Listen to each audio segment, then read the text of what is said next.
Muy buenos días a todos. Sean bienvenidos a esta sesión de la Comisión de Arbitraje de la Barra Mexicana Colegio de Abogados. Gracias por su puntualidad. Sé que van a muchas más personas a ingresar por las confirmaciones que hemos recibido, pero si les parece, para empezar perfectamente puntual, empezamos con este hábito que tenemos de noti arbitraje. Perdón, hubo un ruido aquí. De noti arbitraje. Es una práctica que hemos establecido la mesa directiva de la Comisión de Arbitraje en los últimos 2 años, de invitar a algún especialista de arbitraje joven a que nos exponga un tema breve, alguna noticia que haya ocurrido en alguna parte del mundo sobre arbitraje, para luego empezar con el plato fuerte del día, que en este caso es nada más y nada menos que nuestro amigo Yves Derrain. Entonces, si les parece, les cedo la palabra a Ana Leticia Timponi, que está con nosotros en esta sesión. Ana Leticia es una abogada tanto acreditada en Brasil como en México, que trabaja en González de Cosío Abogados, especializada y dedicada exclusivamente al arbitraje, y ha aceptado darnos una plática breve sobre una novedad. Ana Leticia, adelante. Bueno, muy buenos días a todos. Es un gusto participar de esta sesión.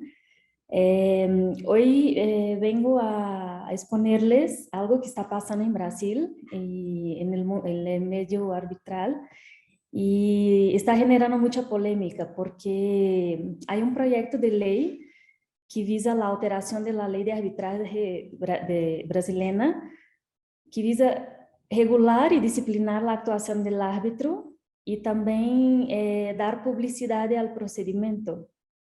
Es un proyecto que fue elaborado por una diputada federal sin la participación de la comunidad arbitral. Entonces es una de las críticas, ¿no? Que no pudimos, los abogados no pudieron manifestarse sobre este proyecto de ley. Y uno de los puntos principales que quieren limitar el número de casos que un árbitro puede tener simultáneamente. Quieren limitar a no más de 10 arbitrajes. Es el punto 1, ¿no? También quieren limitar la identidad absoluta o parcial de los miembros del tribunal en funcionamiento. O sea, un mismo árbitro no podrá actuar en 2 tribunales simultáneamente, ¿no? Al mismo tiempo. Y tampoco podría un miembro de una secretaría, por ejemplo, un miembro de una cámara arbitral en Brasil, por ejemplo, Camargo, que es muy conocida, este secretario, ¿no? El directivo, no podría actuar como árbitro en casos en donde la institución sea la misma, ¿no? La Camargo.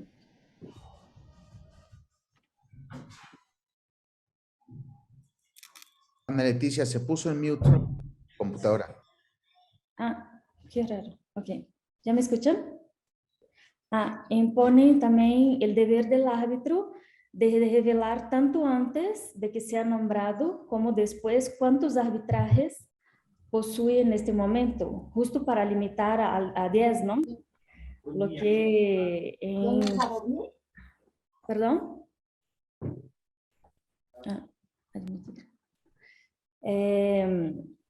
Entonces, es como...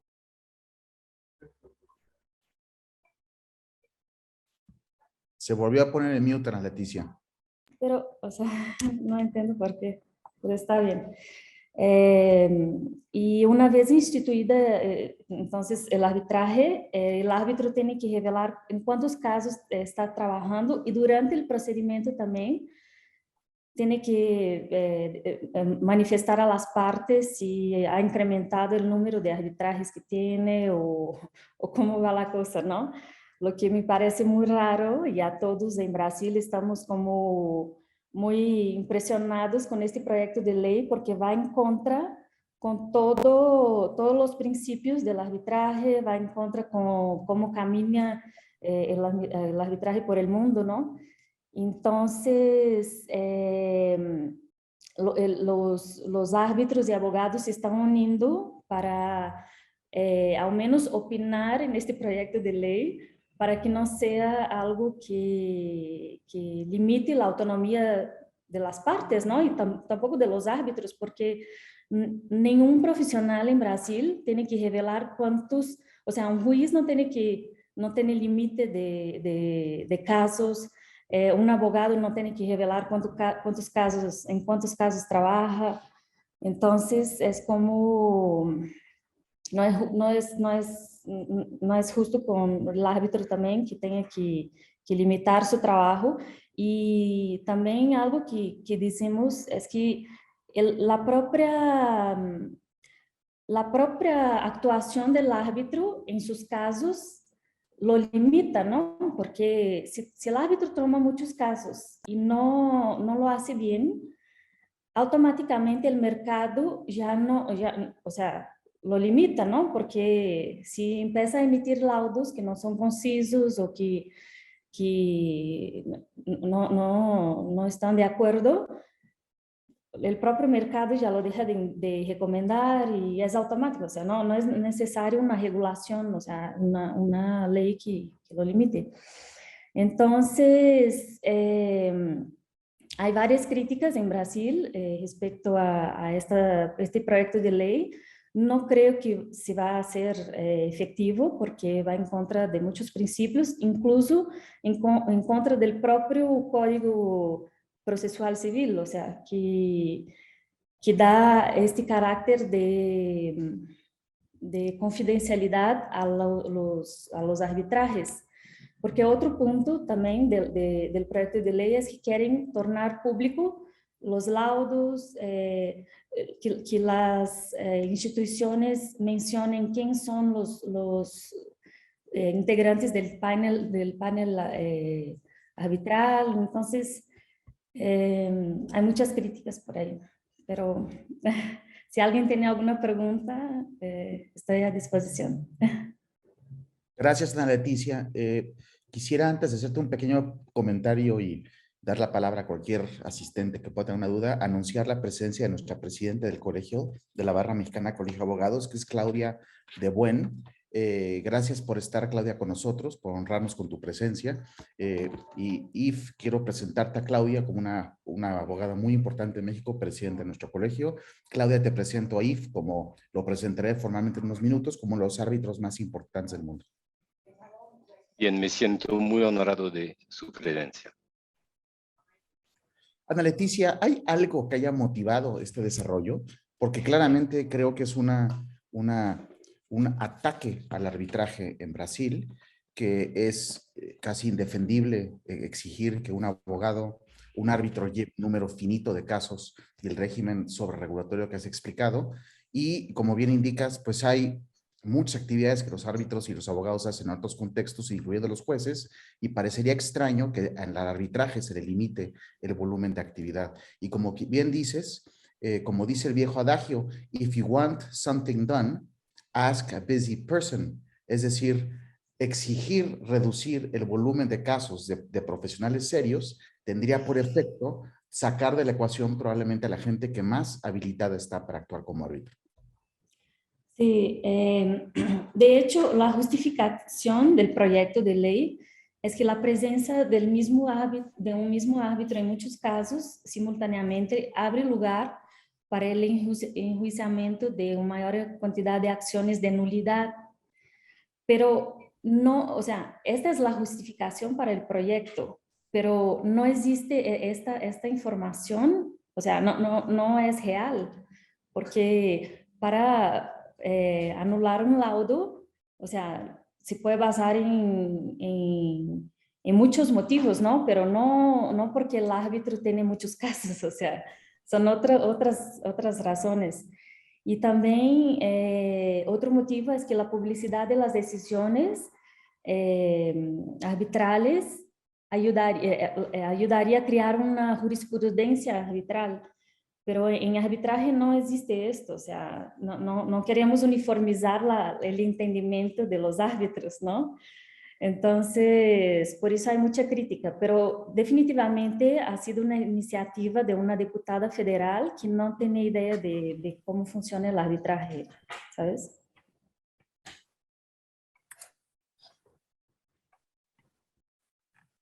Estás en mute, Francisco.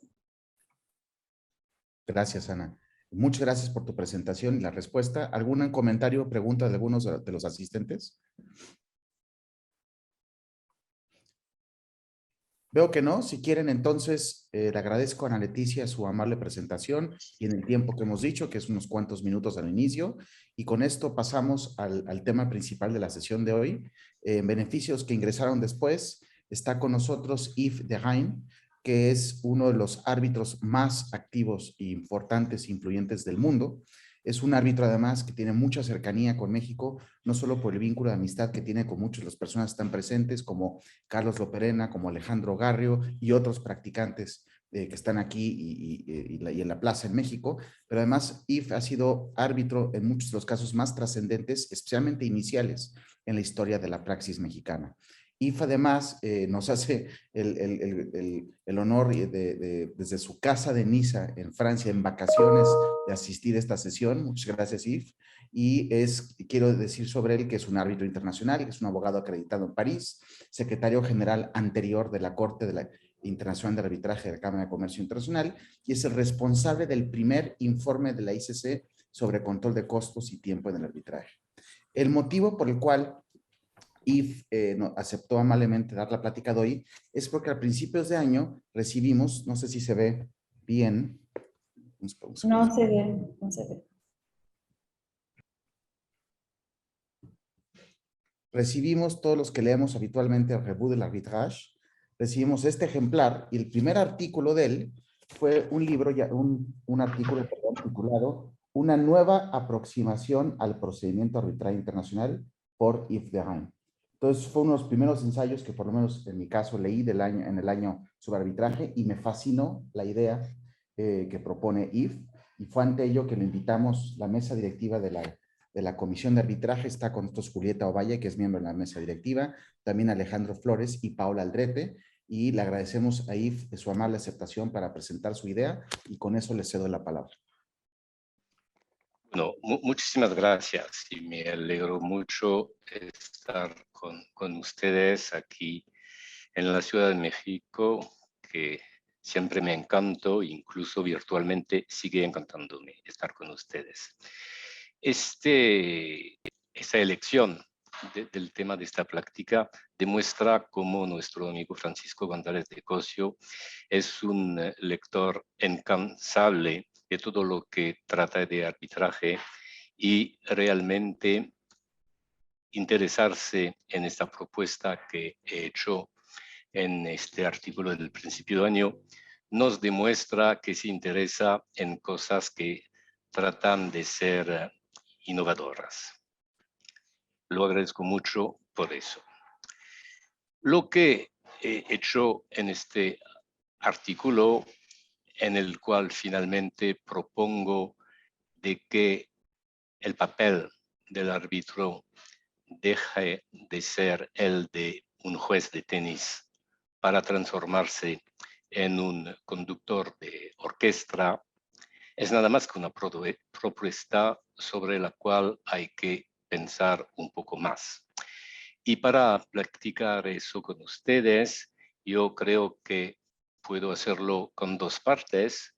Primero, dar el contexto de la propuesta y en una segunda parte, tratar de explicar su contenido. El contexto está realmente basado o demostrado, expresado por una constatación. El procedimiento arbitral internacional hoy en día está estandarizado y al mismo tiempo es demasiado largo y demasiado costoso. Y es posible que la diputada brasileña, federal brasileña, autor de esta propuesta que parece un poco descabellada, tenga ideas de que hay algo que no funciona bien. Y a veces contestaciones correctas llegan a propuestas un poco difíciles de aceptar. Pero bien, es cierto que el procedimiento arbitral hoy es bastante largo y siempre demasiado costoso. Es lo que piensan las partes generalmente. Y yo quisiera explicar un poco eso de dos maneras. La primera, la constatación, los síntomas y después las explicaciones de esta situación, porque para poder proponer una medicina hay que conocer lo que a la base del mal. Las constataciones. Vemos que el procedimiento arbitral hoy está siempre organizado dentro de una orden procesal número 1 que emiten los árbitros al principio del procedimiento. Y estas órdenes procesales número 1 son siempre las mismas. El procedimiento es realmente estándar y se pide la presentación de una demanda acompañada de todos los documentos, declaraciones de testigos e informes periciales, seguida por una contestación acompañada de los mismos elementos. Después hay una fase de exhibición de documentos, seguida por una réplica que también debe ser acompañada de documentos, declaraciones testificales y informes periciales, y finalmente una dúplica con los mismos elementos. Y cuando hay una demanda recondicional, muchas veces se añade una dúplica a la demanda recondicional. Después viene una audiencia, después de la audiencia y escritos post-audiencia. Eso realmente es el tipo que siempre se sigue de organización de un procedimiento arbitral. Y eso es bastante largo. Hay un tiempo de, digamos, entre 60 y 90 días para la presentación de la demanda, igual tiempo para la contestación. Después, la fase de exhibición de documentos dura alrededor de 60 días. Un poco menos para la réplica y la dúplica, pero nunca menos de 6 semanas para cada una. Hay que esperar como 2 meses para llegar a la audiencia, que va a durar de cuando es corta, a 3 semanas cuando es larga. La normal, digamos, sería de 2 semanas. Todo eso es muy largo y es muy costoso. Muy costoso por varias razones. Primero, hay el tiempo de los abogados, es un costo necesario para los abogados, inevitables cuando hay tantos elementos de procedimientos que cubrir. Pero este costo se explica también por el carácter duplicativo, sino triplicativo de muchas intervenciones. Vemos finalmente que desde la demanda hasta la audiencia tenemos varias declaraciones de testigos que cuentan la misma historia. Hay el testigo general, que va a ser la persona realmente que fue el actor principal de la disputa de cada lado, hay uno de cada lado, y después testigos menores que se enfocan a un tema particular del tema general. Y si queremos entrar ahora en la metáfora musical, tenemos el tema y las variaciones. No sé si eso es totalmente necesario. Y los costos se explican también porque hay muchos elementos que son inútiles. Vemos que, por ejemplo, con la demanda, la parte demandante en un contrato de construcción va a presentar la entera bitácora cuando finalmente 6 o 7 momentos importantes de la construcción están en discusión. Y eso es un ejemplo entre muchos otros.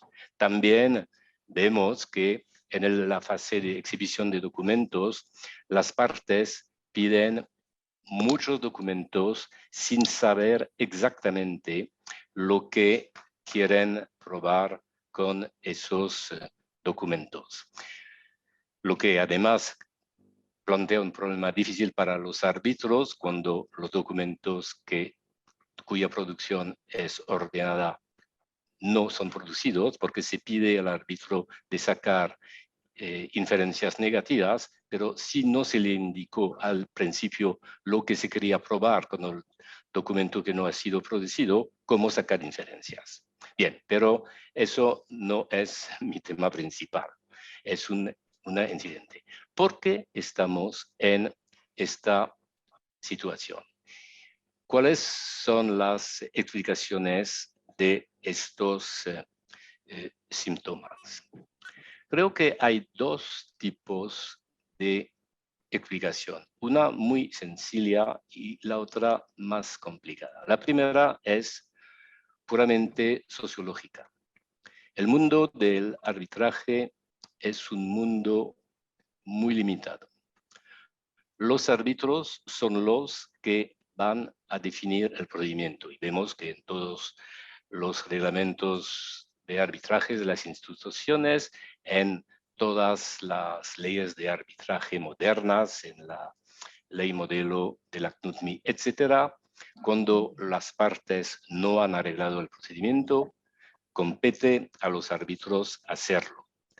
Podríamos deducir que de esta libertad de los árbitros va a resultar una originalidad de muchos de ellos y procedimientos muy variados, pero no. Como lo hemos visto, el procedimiento es totalmente estandarizado. ¿Por qué? Porque cada árbitro tiene la experiencia de trabajar con otro árbitro y es un mundo pequeño y cada uno utiliza más o menos la misma orden procesal número 1, la mejora, hace pequeñas modificaciones, pero el marco general no cambia. Pero eso es una explicación circunstancial. Hay una explicación histórica mucho más significante y sobre la cual voy a pasar un poco más de tiempo porque hay que entender correctamente eso para poder después pensar un poco cómo buscar soluciones. El arbitraje internacional se desarrolló realmente a partir de los años 80, 1980, al compás de la mundialización. Y se desarrolló en el momento en el cual la primera experiencia de los grandes bufetes de abogados, en particular norteamericanos, pero no únicamente, tuvo una relación con el arbitraje en el Tribunal de los Conflictos iraní-americanos, que fue creado como el resultado de las crisis de la embajada de Teherán a principios de los años 80. Lo que pasó en este momento es que se constituyó un tribunal internacional para resolver temas de índole mercantil, tribunales, porque había varias, sigue existiendo, hay varias salas compuestas de árbitros de origen de common law y árbitros de origen de civil law. Por otra parte, los abogados que participaban eran abogados norteamericanos para las partes americanas y generalmente europeos de civil law por las partes de Irán. Y las reglas aplicables al tribunal eran las reglas de la CNUTNI, que dejan a los árbitros la organización del procedimiento. Los árbitros tenían que organizar el procedimiento respetando las tradiciones diversas y podemos decir opuestas del common law y de la civil law para responder a las expectaciones legítimas de las partes y sus abogados. Y lo que hicieron, lo vamos a ver, es que en vez de tratar de hacer un sincretismo de las dos tradiciones, hicieron una duplicación. Pero para ver eso, hay que ver cuáles son los rasgos esenciales de las dos tradiciones en materia procesal. La tradición de common law por un lado, la tradición de civil law por otro. Y me voy a enfocar, se podrían decir muchas cosas sobre esas diferencias, pero para limitarnos a lo que nos interesa en particular, a la organización del procedimiento arbitral, me voy a enfocar sobre tres aspectos. Lo que es el objeto de un procedimiento en la tradición de civil law y en la tradición de common law, lo que son los poderes del juez en la tradición de civil law, en la tradición de common law, y finalmente cuál es el papel de la audiencia en cada una de esas tradiciones. Primero, el objeto del procedimiento. En la tradición de civil law, el objeto del procedimiento, y aquí una paréntesis, cuando hablo de tradiciones, hablo de un aspecto muy general de cada tradición. Es muy evidente que dependiendo del espacio, de los países y de la época, hay modificaciones, matices, pero hay paradigmas que quedan.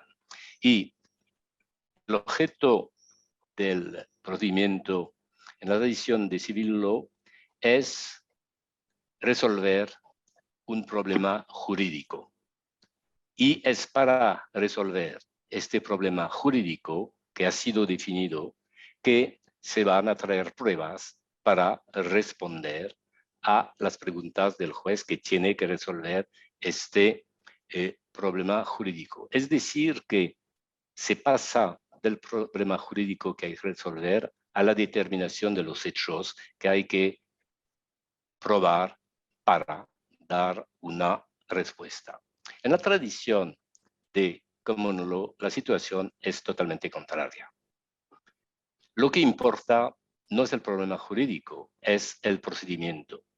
Hay el viejo refrán inglés, que ahora no se aplica tanto, que es remedies precede rights, pero marcó mucho las mentes de los juristas. Lo que importa es que cada uno beneficia de medios idénticos a nivel procesal para que gane o que el mejor gane.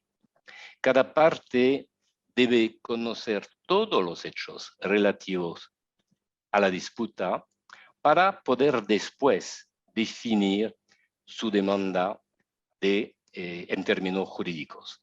Y lo vemos muy bien, particularmente en los Estados Unidos, porque el tema de la disclosure of document se modificó en los últimos años en Inglaterra, pero la idea de la discovery en los Estados Unidos, todo al principio es para reunir todos los documentos y después se va a definir los claims.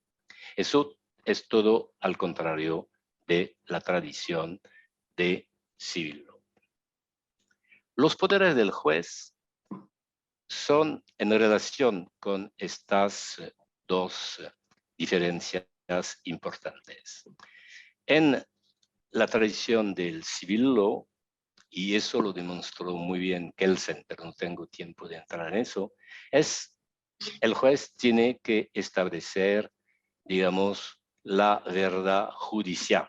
La verdad judicial que no es la verdad real, es la verdad a través del filtro, a través, hay alguien que protesta, parece, a través del filtro del derecho. El juez va a intervenir para buscar esta verdad, o teóricamente tiene el derecho de hacerlo, porque en muchos países tiene tanto trabajo que no tiene el tiempo de utilizar los medios que son a su disposición. Pero la idea es que el juez puede hacer preguntas a las partes, puede indicar problemas jurídicos suasponte, puede pedir documentos particulares a las partes, puede intervenir directamente en el procedimiento para definir más claramente el problema jurídico y indicar las pruebas que les parecen necesarias. Y más que eso, puede utilizar el principio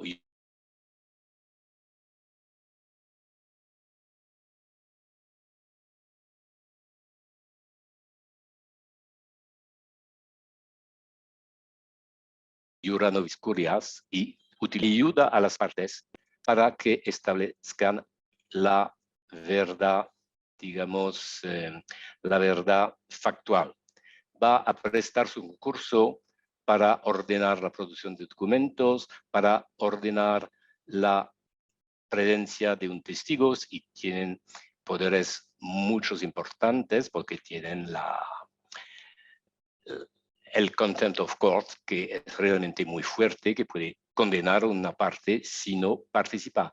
Pero el poder no interviene para definir el tema jurídico y interviene únicamente y se utiliza para ayudar a las partes a obtener hechos, testigos. El juez no va a hacer nada si no se le pide nada. Es alguien que permite la organización de un acceso idéntico de cada parte a los hechos del caso. Finalmente, y eso es el punto más importante, el papel de la audiencia. El papel de la audiencia en la tradición del civil law es bastante limitado. Lo que es realmente importante es la parte escrita del procedimiento. Eso constituye el expediente y es en base del expediente que el juez va a decidir. Sí, la audiencia tiene una cierta importancia, va a permitir a los abogados de explicar un poco más claramente al juez los elementos de la disputa, va a permitir de una manera bastante limitada y en algunos países inexistente la presencia e interrogación de testigos, pero es un accesorio del procedimiento, no es el centro del procedimiento. En la tradición del common law es totalmente diferente. La audiencia es el punto clave del procedimiento. Todo lo que se hace antes de la audiencia no es más que una preparación para la audiencia. Y en la tradición inglesa en particular, el juez no lee nada antes de la audiencia. Ahora las cosas cambiaron con la modificación de las reglas de procedimiento en los años 90 en Inglaterra. Pero sigue la idea que lo que los jueces le llamaban judicial unpreparedness es una cosa buena, porque la mente del juez es totalmente libre, vacía, cuando entra en la audiencia para escuchar y ser testigo de lo que va a pasar. Y otro elemento muy significativo es hasta algunos años en Inglaterra había jurado para todos los procesos y en los Estados Unidos sigue en principio con un jurado. Las partes pueden evitarlo, pero la regla de base es que hay un jurado, casos civiles, comerciales como criminales. En Inglaterra, donde para los temas civiles y comerciales el jurado desapareció, está presente como un fantasma. Este jurado es el que fue al origen de la organización del procedimiento. Todo está organizado para que se presenten los elementos factuales de la disputa a un grupo de personas que en el pasado eran generalmente iletrados. Y eso explica por qué en un proceso inglés hoy el barrister va a pasar 3, 4 días leyendo contratos a un testigo para que confirme la existencia del contenido del contrato. ¿Por qué eso? Porque el que tenía que enterarse del contenido del contrato no era un juez, era un jurado compuesto de personas que no podían y de todos modos no habían leído el contrato. Eso es muy importante y lo que hace es que la audiencia para el abogado de common law es el momento de hacer aparecer la verdad factual a través del interrogatorio de testigos que son la mediación para que alguien se entere de esos documentos que sean en el pasado un jurado y hoy el testigo y infelizmente en muchos arbitrajes de hoy el árbitro. ¿Qué pasó con el procedimiento arbitral? Yo dije al principio de esta descripción que los primeros que definieron el procedimiento que conocemos hoy no hicieron un sincretismo, sino una justaposición. Y lo vemos. Tenemos las memorias en el arbitraje internacional. Eso es típicamente civil, presentación de las memorias con todos los documentos que son a la disposición de las partes. Totalmente contrario a las ideas del common law. Tenemos la exhibición de documentos, que es más common law, aunque yo diría common law atenuada, porque la exhibición de documentos es mucho más limitada. Pero cuando volvemos a la audiencia, aquí estamos en el sistema de common law, no es una necesidad, pero se aplica así.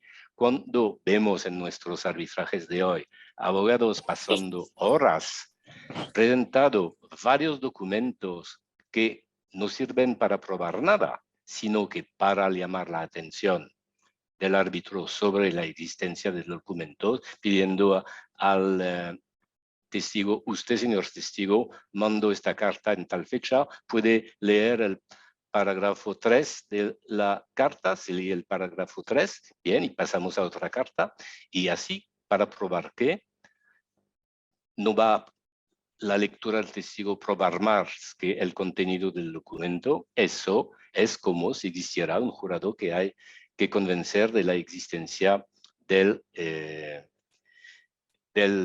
documento. Y finalmente, en todo este procedimiento, ¿qué hace el árbitro? Es mucho más como un juez de tenis que como alguien que va a realmente tener la conducción del procedimiento en sus manos. Estas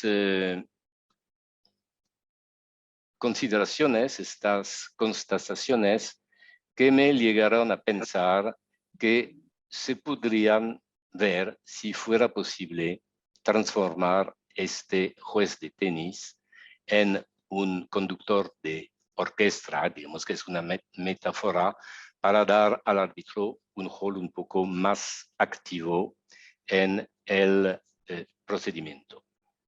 Y voy a tratar ahora de explicar un poco más cuál es el contenido de la propuesta, que es finalmente que el árbitro sería el que define la partitura, lo que hay que decidir, y que conduzca la interpretación, sigamos con la metáfora, pero es él que va a ayudar las partes a definir cómo probar lo que hay que decidir y, obviamente, pero ya lo hace, definir el tempo en el cual se va a probar.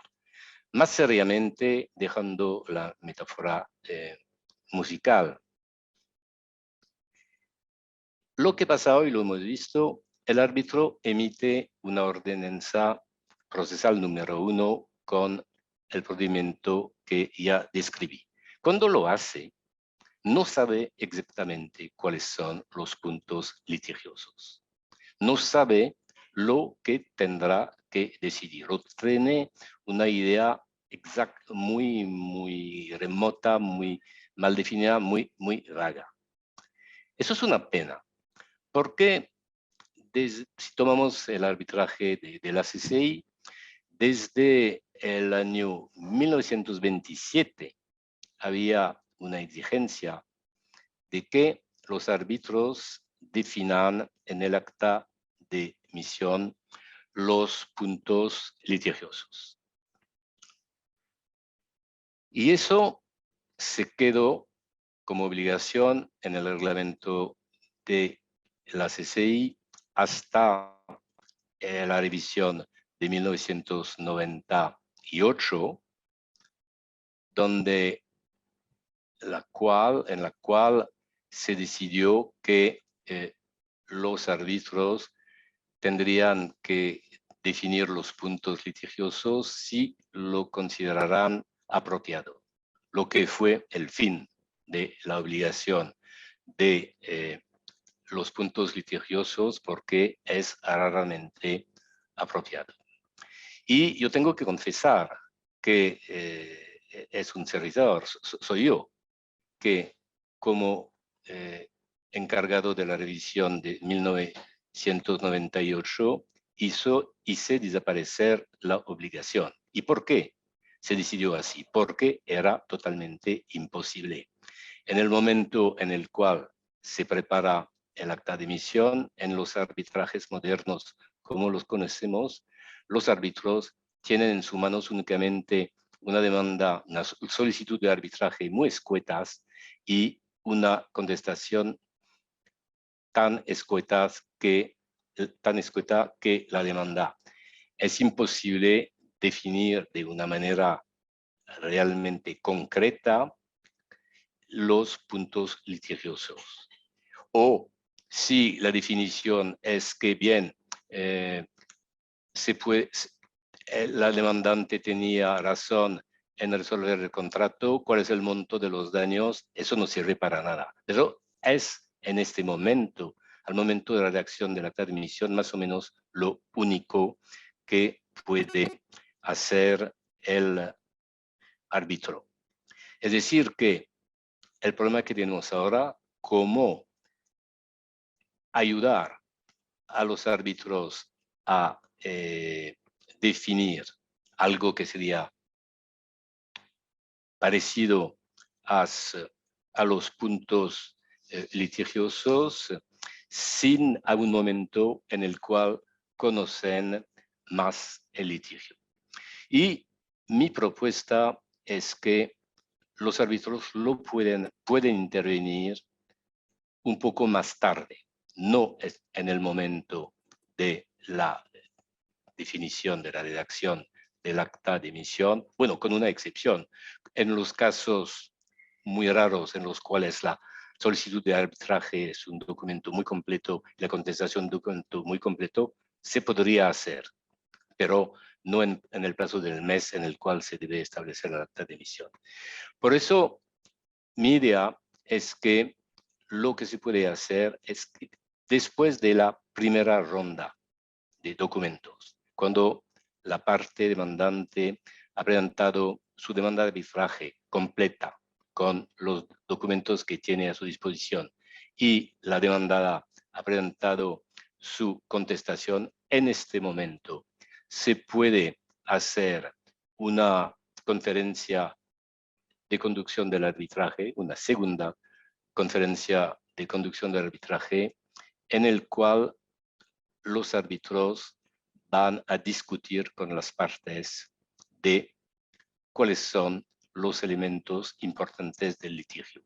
Y por eso propongo que antes de celebrar esta reunión, en base a las memorias que fueron cambiadas entre las partes, la demanda y la contestación, los árbitros establezcan un informe preliminar que contenga un resumen del litigio, como lo entienden, una lista de los hechos importantes que los árbitros entienden estar admitidos,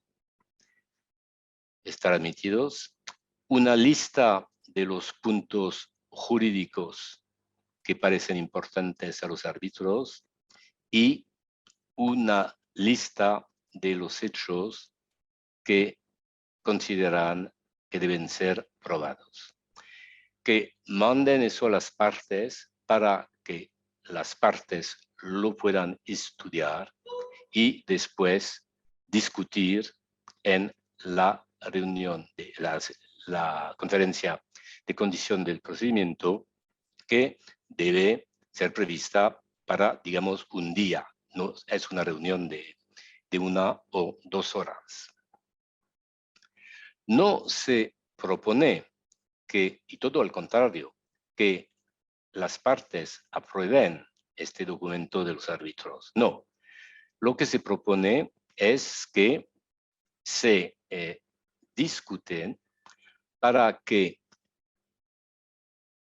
las partes indiquen a los árbitros lo que no han entendido correctamente, lo que aceptan, y así en esta discusión se puede determinar lo que está aceptado, no hay que probarlo, y que al contrario son los puntos jurídicos importantes y los elementos de hecho que las partes tendrían que probar.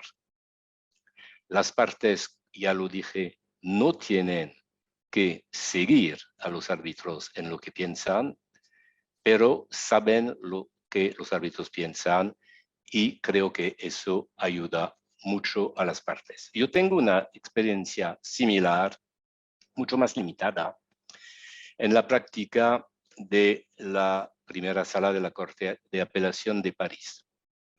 Cuando el juez abre la audiencia, durante 20 minutos hace un resumen de lo que entiende ser la posición de las partes, antes que los árbitros presenten sus alegatos. Y eso es muy importante para el abogado, porque el abogado descubre que a pesar de todo el tiempo pasado escribiendo, el juez no ha entendido exactamente lo que el abogado quería. Se ha focalizado en 2 o 3 puntos que no son los puntos esenciales. Por otra parte, se entiende también que hay puntos que ya parecen ya entendidos, no hay que insistir en ellos. Eso es bastante útil.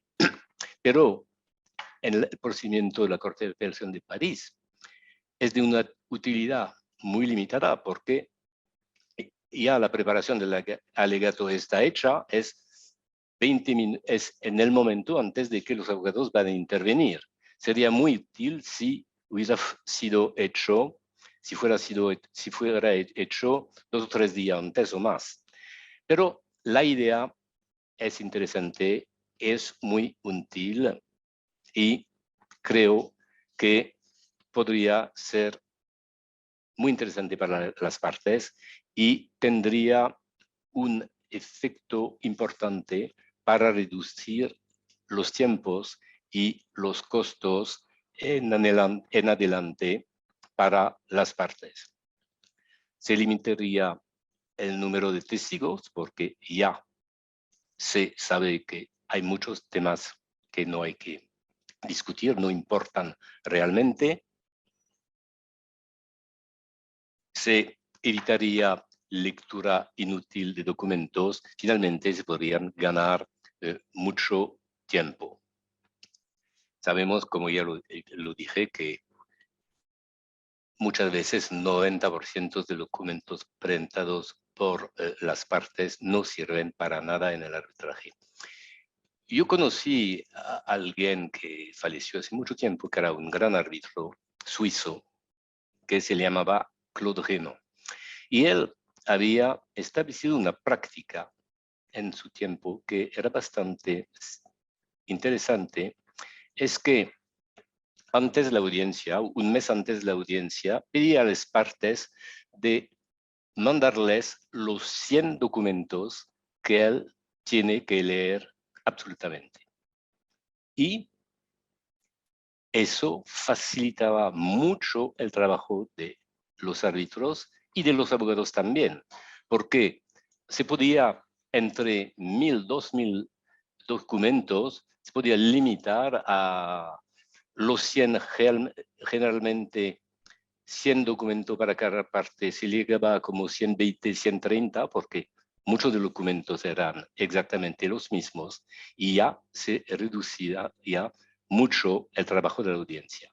Creo que con un informe preliminar, como yo lo describí, y la discusión que podría seguir con las partes, se podría hacer un trabajo aún más significativo en la práctica. Y claro que con eso los tiempos se reducirían mucho y con los tiempos se reducen los costos.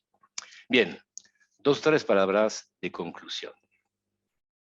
Yo puedo decir que después que he escrito este artículo y que presenté estas ideas en otras conferencias, la propuesta fue bien recibida. Y en 2 arbitrajes, las partes no han aceptado hacer eso, pero han aceptado, y en un caso han pedido, que después de la primera ronda de memorias, los árbitros sencillamente hacen una lista de los puntos que consideran importantes en el arbitraje. Y eso ayudó a las partes en la fase ulterior de exhibición de documentos, porque pueden centrar, si lo quieren, los documentos, la petición, la solicitud de presentación de documentos a los puntos indicados por los árbitros y a otros, pero es importante. El peligro es que es importante que el árbitro no prejuzgue. Eso realmente es un peligro, pero se puede evitar si el árbitro se limita a indicar los problemas sin presentar ninguna solución. Y además, que nunca indique que tal tema le parece probado. Puede hacer una lista de los hechos que son admitidos, es una cosa, si en las memorias se ven hechos admitidos, pero decir encontré en el expediente tal documento que aprueba eso sería un error dramático de parte. No, el árbitro tiene que indicar problemas. Eso es realmente el papel y es necesario. Por otra parte, el árbitro tiene que evitar de ser demasiado directivo, tiene que mantener una necesaria flexibilidad. Y el árbitro que tiene que ser conductor de orquesta, tiene que recordar una palabra del gran conductor Herbert von Karajan, que decía: el arte de dirigir consiste en saber cuándo hay que abandonar la batuta para no molestar a la orquesta. La orquesta tiene que respirar. El árbitro no tiene que olvidar eso. Y voy a concluir con esas palabras. Muchas gracias. Muchas gracias, Yves, por esa presentación. Y es una muy buena manera de concluir la idea. Abro el foro al público para preguntas. Yo tengo algunas dudas y algunas preguntas y observaciones, pero primero le cedo la palabra al público.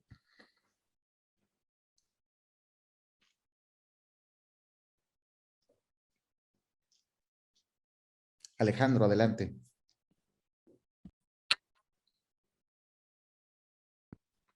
Gracias, Yves, por una extraordinaria presentación y una idea muy concreta de cómo poder mejorar el procedimiento arbitral.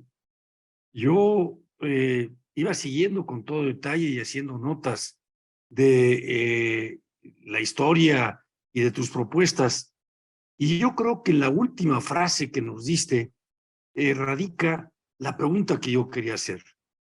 Creo que es extraordinariamente difícil el poder buscar esa cercanía con las partes, esa búsqueda de lo que el árbitro considera como los problemas que son el meollo del asunto, sin poder transmitir una cierta idea a las partes de por dónde va el árbitro. O sea, yo creo que sí sería un arte el poder llegar con las partes y decirles, a ver, a mí me interesa ver el cómo se debe de analizar o interpretar estos documentos sin enviar una idea preconcebida que pudiera juzgarse como un prejuzgamiento por la parte del árbitro. Yo creo que en tu propuesta es ahí en donde estará el arte para que pueda ser implementada o no. Yo creo que cada árbitro tiene un particular cuidado de que no se tiña el arbitraje de una posible causa de nulidad o incluso de que lo puedan tachar de imparcial dentro del procedimiento. Entonces, pues entiendo que la historia ha sido muy fácil de seguir el procedimiento con una cierta manera que ya, como tú mencionas, es casi automática y que mucho se aproxima al sistema del common law, en el que el árbitro más que nada deja venir a las partes con sus argumentos, con sus pruebas y toma una posición pasiva. Me encanta tu idea de que hay una posición mucho más activa del árbitro. Me encanta el que en un momento dado, como dijo von Karajan, se pudiera dejar ya tan adelantado la forma en la que está llevándose a cabo el procedimiento, que sean las partes las que entiendan cómo deben de conducirse para convencer al árbitro. Pero lo que más me preocupa es esa conclusión tuya, el que no se transmita la idea, no únicamente que el árbitro no prejuzgue, sino que en este procedimiento no transmita la idea de que ha prejuzgado. A mí me encantaría el que tú nos pudieras decir algunas, tal vez, técnicas para evitar, no en que el árbitro caiga en un no prejuzgar, sino en no transmitir la idea de que ha prejuzgado. Bueno, creo que lo peor para las partes es que el árbitro a un momento que todavía es inicial del procedimiento, cuando se cambiaron las dos primeras.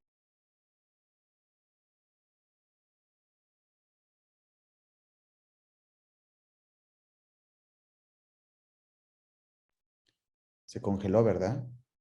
Primeras memorias y nada más, no lo sepan, porque en este caso las partes están frente de un encinje, una persona que ya tiene su idea de litigio y no pueden hacer nada para corregir eso.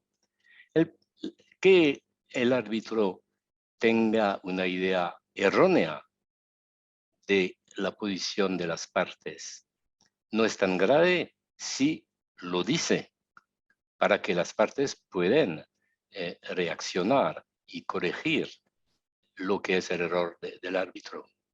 Pero estoy de acuerdo contigo, el árbitro no debe prejuzgar, tiene que ser muy humilde, tiene que leer los documentos y ya. Es algo importante porque hay tantos árbitros que no leen los documentos antes de una semana, la semana que precede la audiencia, pero que lea bien los documentos y diga, es lo que entiendo de la posición de las partes y me parece que los puntos esenciales sobre los cuales ustedes no están de acuerdo son los siguientes. Y ya. Y las partes pueden corregir, no hay este punto, y se puede entrar en una discusión con las partes diciendo, finalmente, ustedes son de acuerdo sobre eso, en desacuerdo sobre eso, y bien, en ese caso hay que tener todo eso en consideración para las etapas siguientes. Pero claro, el árbitro no debe dejar entender las partes lo que puede opinar del fondo, y yo diría más tajantemente, no tendría que opinar. Porque a este nivel del procedimiento, a esta altura,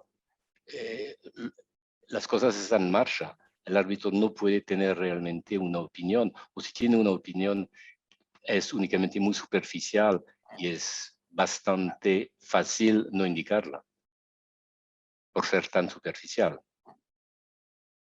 Claro. Gracias, Yves. Gracias, Alejandro. Yves, ¿alguien más tiene alguna pregunta? Yves, en lo que se animan otros a preguntar, me gustaría hacer una pregunta y hacer unos comentarios para ver qué opina. A mí lo que más me interesó de su ensayo es la reflexión de cómo, siendo el arbitraje un mecanismo, una de sus virtudes más importantes es la flexibilidad y cómo puede ser diseñado como un traje a la medida para lo que cada proceso necesita, la contundente mayoría de los casos que uno ve en todo el mundo siguen el esquema después del acta de emisión, demanda, contestación, réplica, dúplica, audiencia y alegatos finales. Y cómo esto tiene como impacto el que a veces se encarezca innecesariamente un proceso y se eviten o incluso se propicien pasos procesales diversos que son sobrados y que encarecen. Por ejemplo, intercambio documental. La idea me ha fascinado porque creo que es cierto que a lo mejor estamos cayendo en lo que llaman en Behavioral Economics Path Dependence, es decir, las personas solemos seguir un camino simplemente porque ha sido seguido habitualmente el camino y posiblemente no es el mejor camino. Ahora, esta praxis suele tener algunos méritos que las iniciativas que la ponen en tela de juicio, como es la de usted y como la que hizo hace 4 años Constantine Partasites, también escribió un ensayo semejante, haciendo ver cómo el arbitraje que se sigue siempre de esta manera puede perder de vista opciones que la flexibilidad brinda y encarecer. La duda que tengo es la siguiente. Por ejemplo, es cierto que uno a veces ve obesidad expositiva en escritos y en pruebas, en casos, y eso, además del escenario que usted nos presenta de cómo la praxis se desarrolló mucho siguiendo lo que los abogados de Common Law, después del Iran US Claims Tribunal, esa experiencia generó, también ocurre que cuando uno empieza un caso, no queda claro cómo va a ser la contestación de su contraparte. Y si uno, como las etapas procesales tienen que ir avanzando y puede uno presentar pruebas respecto de lo que se va alegando, si no se presenta en demasía al principio o se tienen precauciones iniciales, puede ocurrir que unos meses entrado el proceso o unos escritos haya material probatorio que pudo haber sido presentado, que no había manera de saber ex ante que iba a ser relevante, pero que ex post sí lo es, y que si uno quiere presentarlo no va a ser posible, y si uno pide autorización, sin duda, la otra parte la va a objetar y el tribunal podría decir es negligente el que no se haya presentado esto antes. Entonces, una duda que tengo es si no se explica en ocasiones la sobreexposición inicial de los casos como una precaución natural para evitar que le pase a uno esto. Y por cierto, su metáfora de árbitro de tenis y de director de orquesta me ha interesado mucho. La idea de charlar con las partes para decantar los puntos me ha parecido una gran idea y sobre todo la práctica que usted explica sobre el Tribunal de Apelación de París, por lo que entendí, exponen el entendimiento y eso me parece una gran idea porque pasa mucho que uno escucha a los árbitros, las preguntas de los árbitros y se da cuenta que no se ha entendido el caso, cosa que no tiene en sí ningún demérito. Es decir, yo no creo que uno puede válidamente criticar a un abogado de parte, a un árbitro, porque no haya acabado de entender el caso en una fase, por ejemplo, empezando la audiencia. Los documentos son fríos, los casos a veces son enormes y el árbitro conoce pues lo que dicen los documentos. El abogado de parte conoce todo lo demás. Entonces creo que los abogados de parte deben ser muy comprensivos con los árbitros en cuanto a que sus preguntas pueden a veces no ser las mejores por el sencillo hecho de que hay una simetría de información entre el abogado de parte y el árbitro. Bueno, yo estoy en gran parte de acuerdo. Yo creo que es imposible limitar el número de hechos, argumentos presentados en la demanda y porque no se sabe lo que la otra parte va a contestar. Y es por eso que establecer los puntos litigiosos en el acta de emisión es totalmente imposible porque no se sabe exactamente cuáles son.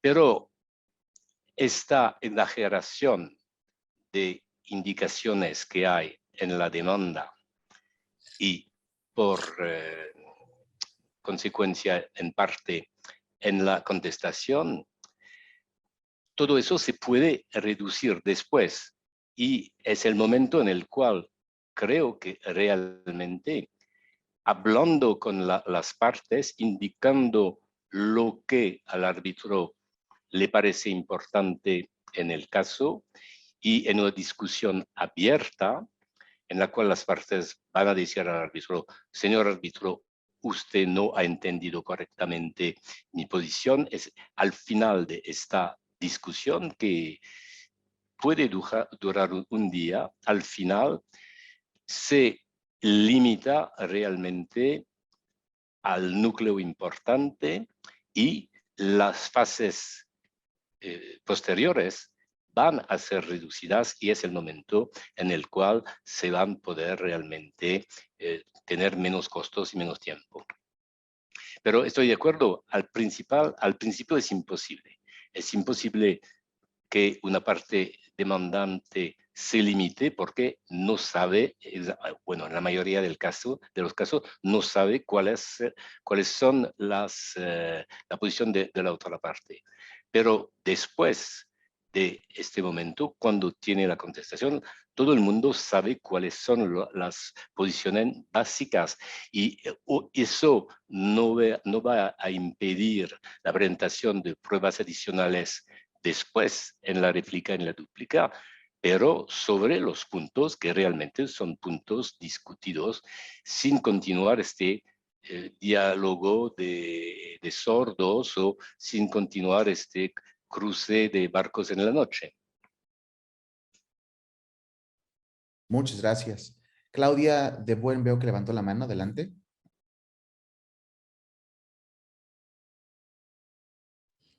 Sí, ¿Me escuchan? Sí, sí, claro. Ah, qué bueno. Bueno, primero, muchas gracias por esta maravillosa plática. Yo no soy árbitra y no sabe cómo me arrepiento porque creo que lo hubiera hecho muy bien. Bueno, todavía lo podría hacer, pero bueno, ya no fue mi carrera, pero sí soy mediadora y soy abogada colaborativa y creo que lo que usted está planteando es muy parecido a digamos, intermedio entre la mediación y la colaboración. O sea, es como un arbitraje colaborativo en donde existe una muy buena fe, así lo entiendo, y se reducen algunas prácticas que no son necesarias en el arbitraje y que realmente obstaculizan la solución o la actuación del árbitro. Me parece que es muy interesante cómo nos empezamos a acercar ambas figuras a través de esta colaboración que Alejandra de Nicolás lo puso ahorita en el chat. Ella dice, esto es parecido a una mediación. Efectivamente, nada más que la mediación es todavía hay otro tipo de, pero me parece que el punto clave de todo es con la menor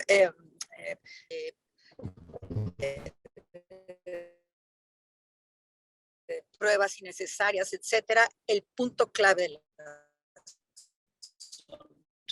yo me siento muy contenta de haberlo escuchado y a Francisco estaré pendiente de las próximas sesiones de la comisión y bueno, pues los saludo a todos y lo felicito a usted por esta brillantísima exposición. Saludo a mis amigos árbitros.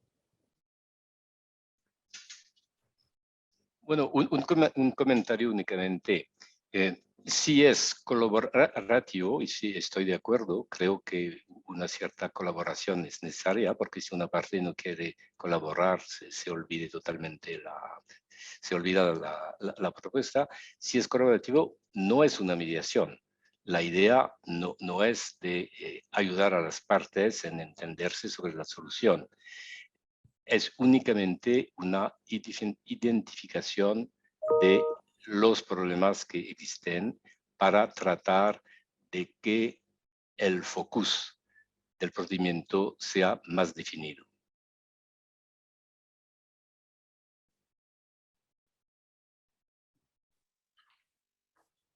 Gracias, buenos días, Eduardo Parroquín, si me permiten.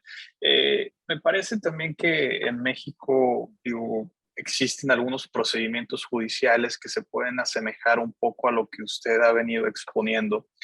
Hay un juicio en México que es el juicio oral, en el cual se fijan hechos probatorios y acuerdos probatorios por las partes y por el juez, en los cuales las partes acuerdan lo que ya está probado y lo que no es necesario desahogar como pruebas dentro de ese procedimiento.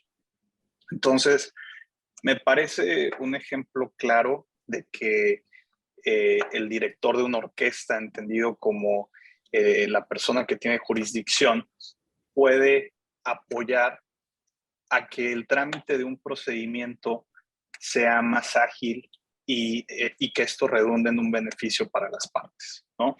Entonces, creo que este puede ser un ejemplo de un procedimiento de este tipo también. Gracias. Gracias, Eduardo. ¿Alguna otra pregunta de alguien? ¿Algún otro comentario? Yo simplemente, adelante, Luis. Sí, simplemente, Francisco, quería saludar a Yves.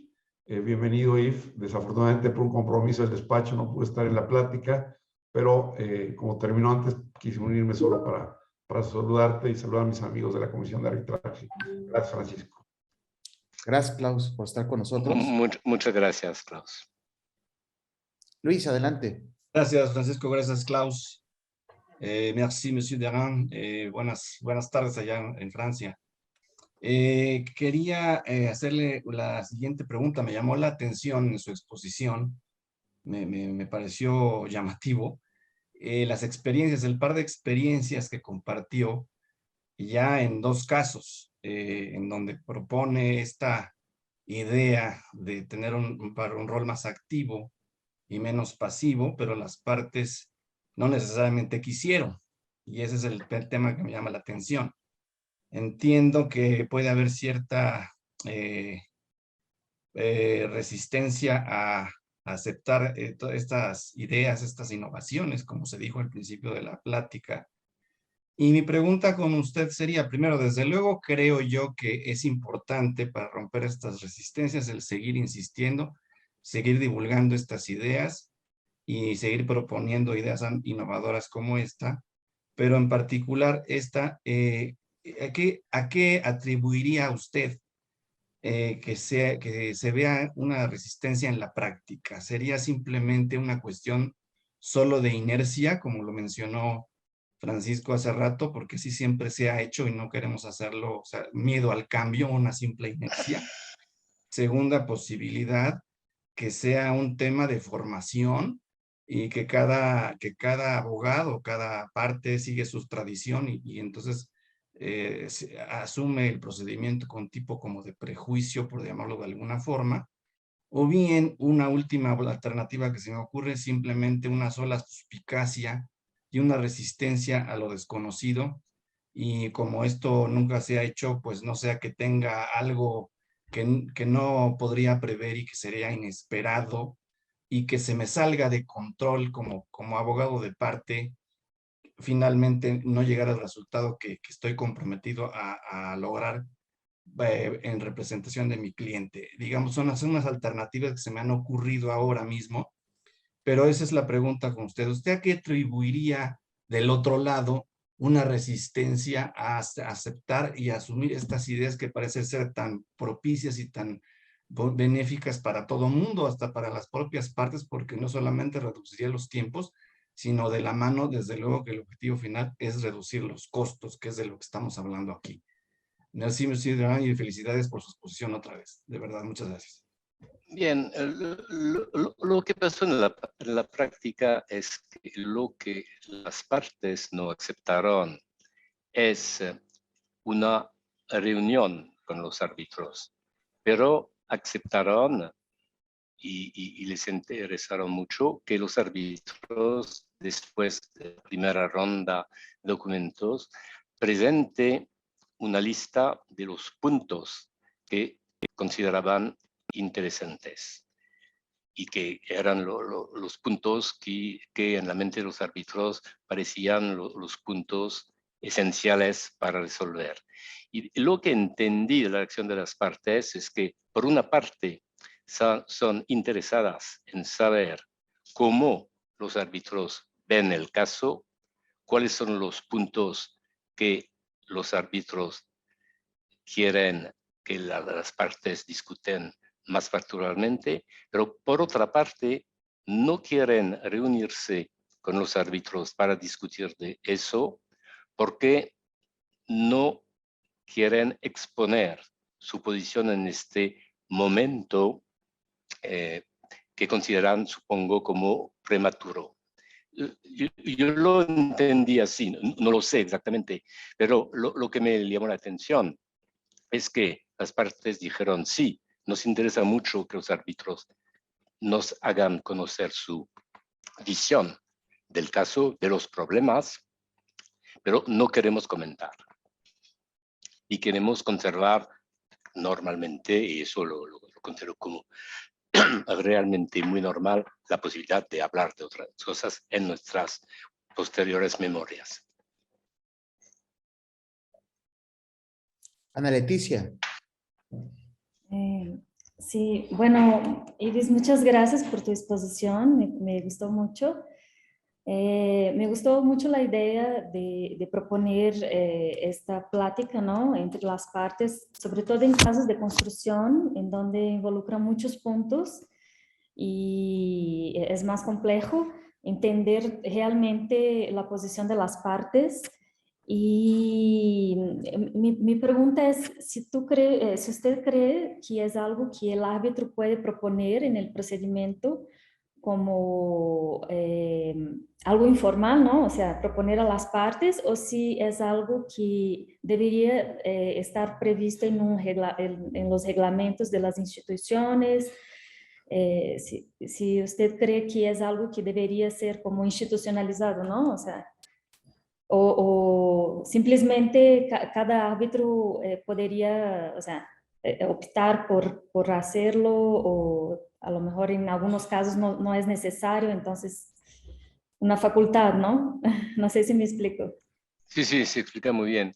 No creo que los reglamentos de arbitrajes tienen que reflejar la práctica, y eso no es una práctica, es prematuro de ponerlo en un reglamento. Creo que hay que iniciarlo, ver los problemas prácticos, y si realmente funciona, se puede pensar en este momento en algunos reglamentos de decir que los árbitros pueden hacer eso. De todos modos, pueden hacerlo. Creo que los árbitros que son interesados por la idea pueden, en la primera conferencia de conducción del procedimiento, cuando se hace el acta de emisión o la primera reunión con las partes, pueden presentar la idea y decir, bien, podemos prever en el calendario arbitral un informe de los árbitros sobre su entendimiento de qué es el litigio en un momento dado. Y después veremos, después 2, 3, 4 años, cómo funciona eso. Perfecto, gracias. Gracias, Ana Leticia. Nos quedan unos cuantos minutos. No sé si alguien más quiere platicar con Yves, alguna observación o duda que tengan sobre el tema.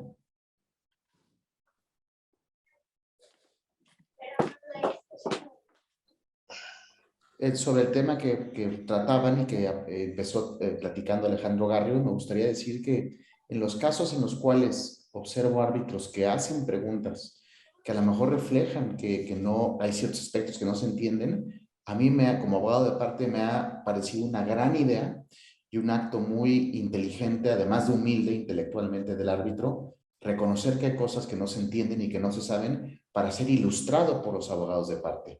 Yo creo que no es grave para un árbitro que ha estudiado un caso el reconocer que haya cosas que no entiende o que no sabe, inclusive si son cosas expuestas en los escritos, y en cambio gana uno mucho teniendo ese intercambio abierto con los abogados de parte.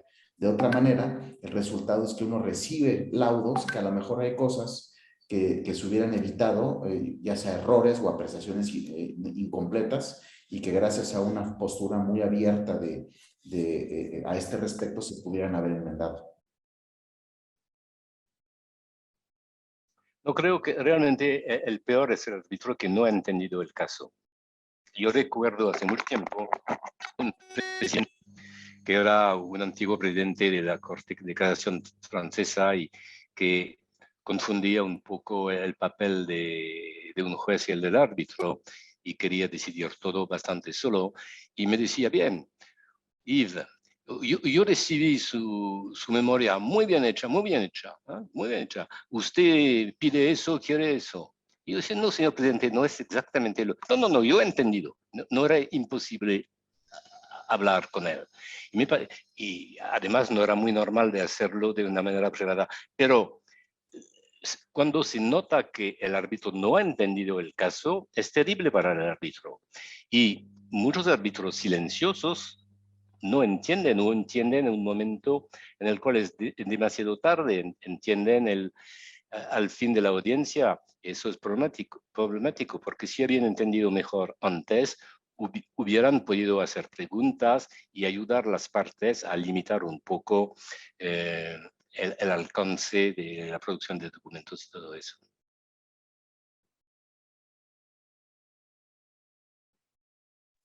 Muchas gracias. ¿Alguna otra pregunta de alguien?